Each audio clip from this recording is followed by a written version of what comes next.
Alors ce qu'il faut savoir, c'est que sur ces deux positions de travail qu'on réclame, c'est même pas des emplois supplémentaires qu'ils vont mettre.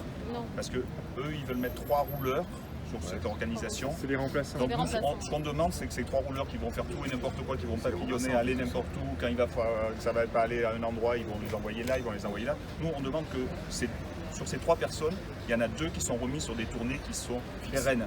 Voilà. Donc une de courrier qui va alléger les 30 et quelques tournées qui va rester, plus celle colis qui est important aussi, parce que le colis se développe de plus en plus. Oui, parce et les facteurs vont se retrouver donc en plus des lettres qu'on leur ajoute, des foyers qu'on leur ajoute avec tous les colis. Oui. Donc nous voilà, on ne demande pas d'emploi supplémentaire finalement. C'est pour ça qu'on n'arrive pas à comprendre comment ils ne peuvent pas mettre ça en place. La deuxième question, je vois bien pour vous, disons, de moindre dégradation avec 2 tournées maintenues. Quelle est la conséquence pour les usagers et puis pour la Poste de supprimer ces 2 tournées? C'est là qu'on n'arrive pas à comprendre. Oui, c'est là qu'on n'arrive pas à comprendre. Ils sont déjà gagnants quelque part de perdre. Voilà. Ce qu'on se doute, c'est qu'ils nous annoncent 3 volants. On a vu les autres réorganisations au départ. Les 3 volants, ils vont s'en aller, ils vont aller dans d'autres centres. Ils vont être jamais là quand il y aura du travail, quoi, en gros. Oui, le problème des remplaçants, c'est que ça ne change rien à ceux qui restent, si vous voulez. La part du gâteau, elle est la même. En fait, il y a 6 tournées, c'est déjà une concession de la part des facteurs. Maintenant, je pense que c'est à la Poste de faire un pas en avant et de leur accepter ces 2 tournées qu'ils ont mesurées quand même. Je vous assure qu'on ne comprend pas aujourd'hui, qu'après 16 jours de grève, qu'on en est là pour ça. Parce que transformer 3 positions de volant en 2 fixes, c'est sérieux. C'est simple, moi, par rapport à la réorg, ma tournée actuelle, elle fait 96 km. Avec la réorg qu'ils m'ont mis, elle va faire, grosso modo, j'ai calculé parce que je connais un peu le territoire, j'arriverai à 150 km. À 3 km. Je vais arriver à 150 km. Et eux, ils comptabilisent 76 km.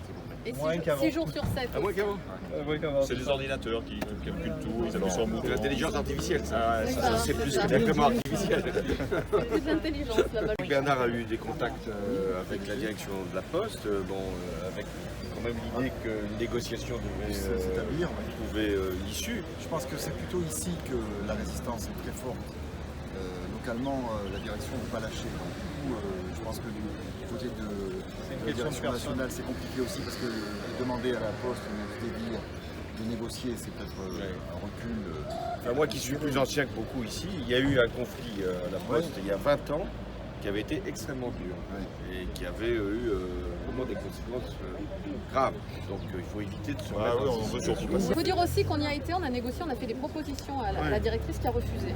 Je vais vous dire, monsieur, franchement, je suis syndicaliste, demander 2 tournées, mais on voulait que ça s'arrange rapidement, c'est pour ça qu'on a fait ça. On aurait pu demander 4 pour en avoir 2, comme on sait comment ça marche. Non, aujourd'hui, c'est pour ça qu'on campe sur ces 2 positions, parce que c'est super important. Aujourd'hui, si ça se passe, si la régulation se met en place, il y a des gens qui ne vont pas avoir leur courrier. Si les facteurs vont rentrer à l'heure, ils n'auront pas leur courrier. C'est assez clair. Si tout le monde fait ça, aujourd'hui, tout le monde rentre, il y aura des foyers sur toutes les tournées qui ne seront pas desservis. Voilà. Donc c'est aberrant. Bon, écoutez, moi je voulais vous rencontrer parce que je sais ce que ça représente, autant de journées de sacrifice, et puis vous faire valoir vos arguments autant que je pourrais, mais vous avez bien compris que je ne suis plus président de la République. Ça vous a pas échappé. Oui, mais je voulais en tout cas vous dire le soutien que je peux vous apporter dans cette période. Mais ça ne suffit pas le soutien, je vais faire une démarche auprès de la direction de la République. Et vous, je pense que votre intérêt, c'est de rester responsable, ce que vous faites. Je pense que c'est vraiment très important, et vis-à-vis de la population, et c'est ce qui explique son soutien. Voilà, éviter toutes les provocations et des débordements qui se retourneraient contre nous. Derrière nous, après, on va retravailler ensemble. Exactement, et même vis-à-vis des collègues, je pense que c'est très important de garder cette unité. Le problème, c'est que s'il n'y a pas de discussion du tout, comme il bloque, ça paraît, de point de vue de la direction, comme un débordement. Oui, et donc, on peut demain les chasser manu militari et avec force. Voilà, et donc là, il y aura forcément du débordement. Enfin, moi, je trouve que